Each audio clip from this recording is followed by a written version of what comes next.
या एक्झिबिशन मध्ये फुटफॉल बघायला गेलं as compared to last exhibition, तर संडेला आज खूप जास्त झालेला आहे फुटफॉल. आणि बघायला गेलं तर एन्क्वायरीज खूप आहेत आणि जेन्युइन कस्टमर आलेले आहेत. खूप लीड्स आलेले आहेत. याचा आम्हाला नक्कीच फ्युचरमध्ये उपयोग होईल, याचा फायदा होईल. आता सध्याला आमच्या बुकिंग जवळजवळ एक 15 बुकिंग झालेले आहेत DDSR मध्ये. नवीन आमच्याकडे आता रिडेव्हलपमेंटचे प्रोजेक्ट जे आहेत ते खारघरमध्ये लॉन्च होणार आहे, खांदा कॉलनीमध्ये लॉन्च होणार आहे, नेरूळमध्ये लॉन्च होणार आहेत. पण येणाऱ्या 3 ते 4 महिन्यामध्ये हे लॉन्चिंग आहेत. असे DDSR ग्रुपकडे जे सोसायटी मेंबर्स आहेत किंवा बाकीचे जे रिडेव्हलपमेंटसाठी जे आमच्याकडे एन्क्वायरीज वगैरे आलेले आहेत ते खूप पॉझिटिव्ह वेने बघत आहेत. कारण ऑलरेडी DDSR ग्रुपला सोसायटीज बद्दल नॉलेज आहे आणि बाकीच्या ज्या गोष्टी आहेत, टेक्निकल गोष्टी आहेत, त्या आपण क्लिअर करून घेतो लवकर. आणि बाकीचे जे प्रोजेक्ट आहेत रिडेव्हलपमेंट मध्ये ते आपण लवकर कम्प्लीट करण्याचा प्रयत्न करू. अम्युनिटीज माझ्याकडे आमच्या ज्या प्रोजेक्ट मध्ये आहेत ते जवळजवळ स्विमिंग पूल आहेत, जिम वगैरे, इंडोर गेम्स वगैरे आहेत. ज्या बेसिक अम्युनिटीज आहेत त्या आहेत, ज्यात लक्झरियस अम्युनिटीज त्या सुद्धा आहेत, पण ते प्रीमियम प्रोजेक्ट्स मध्ये आहेत. आता बाकीचे जे नवीन रिडेव्हलपमेंट प्रोजेक्ट्स येणार आहेत त्याच्यात तर सगळे अम्युनिटीज वगैरे अवेलेबल आहेत.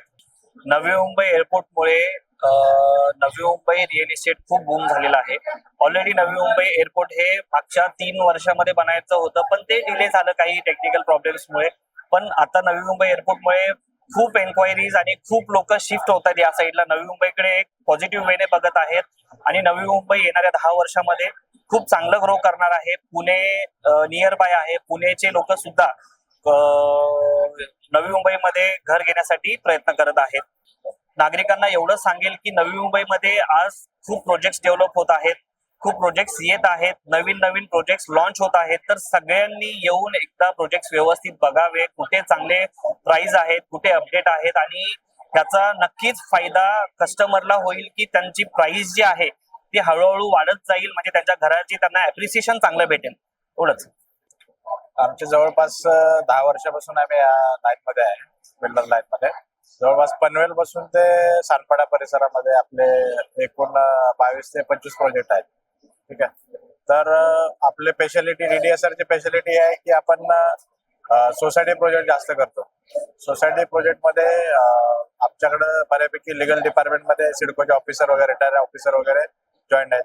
बाकी आमचा जो स्टाफ आहे डेडिकेटेड स्टाफ आहे. त्यामुळं कस्टमरला जे सोसायटीचे प्रोसेस कशा असते रिडेव्हलपमेंट मध्ये किंवा नॉर्मल सोसायटी फॉर्म करून कसं आपण फ्लॅट घेतो, त्याचा बेनिफिट अदर बिल्डर प्लॉट पेक्षा सोसायटी प्लॉट मध्ये कसा कमी होतो त्याचा कस्टमरला फायदा होतो.